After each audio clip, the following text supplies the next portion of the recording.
क्या आपने कभी सोचा है, एक छोटे से गांव का साधारण सा लड़का जो कभी मोटापे से परेशान था, वही लड़का एक दिन पूरे देश का गर्व बन जाएगा।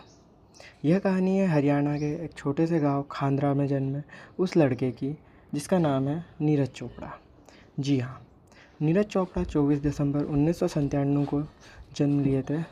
एक किसान परिवार में जन्मे, न कोई बड़ी सुविधा, न कोई महंगे ट्रेनिंग सेंटर, बस सपने थे और उन सपनों पर अटूट विश्वास। बचपन में नीरज का वज़न काफ़ी ज़्यादा था। परिवार की चिंता थी कि बेटा फिट कैसे होगा।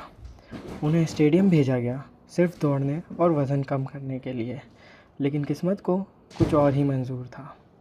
स्टेडियम में उन्होंने देखा कुछ खिलाड़ी भाला फेंक रहे थे, लंबा सा जैवलिन हवा को चीरता हुआ, और उसी पल एक नया सपना जन्म ले चुका था।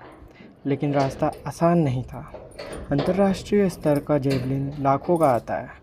एक किसान परिवार के लिए ये बहुत बड़ी रकम थी। शुरुआत में उन्हें उधार के जैवलिन से प्रैक्टिस करनी पड़ी। कभी साधारण साधन कम थे और कभी सुविधाएं।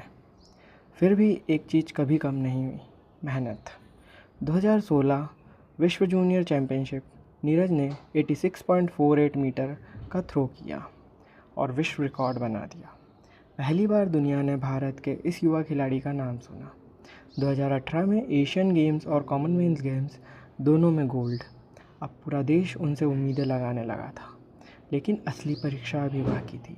2019 में गंभीर कोहनी की चोट, सर्जरी हुई, लगभग 1 साल मैदान से बाहर। कई लोगों ने कहा शायद अब पहले जैसा प्रदर्शन नहीं कर पाएगा, पर चैंपियन वही होता है जो गिरकर भी दोबारा खड़ा हो जाए। फिर आया 2021 टोक्यो ओलंपिक। पूरे देश की निगाहें एक 23 साल के लड़के पर थी। नीरज ने 87.58 मीटर भाला फेंका और इतिहास रच दिया। एथलेटिक्स में भारत का पहला ओलंपिक गोल्ड, सालों का इंतज़ार एक थ्रो में ख़त्म। लेकिन वो यहीं नहीं रुके। 2024 में वर्ल्ड चैम्पियनशिप में गोल्ड, 2024 में पेरिस ओलंपिक में सिल्वर। अब वो सिर्फ एक खिलाड़ी नहीं रहे, बल्कि भारत की नई पहचान बन चुके हैं। उनकी सबसे बड़ी ताकत क्या है?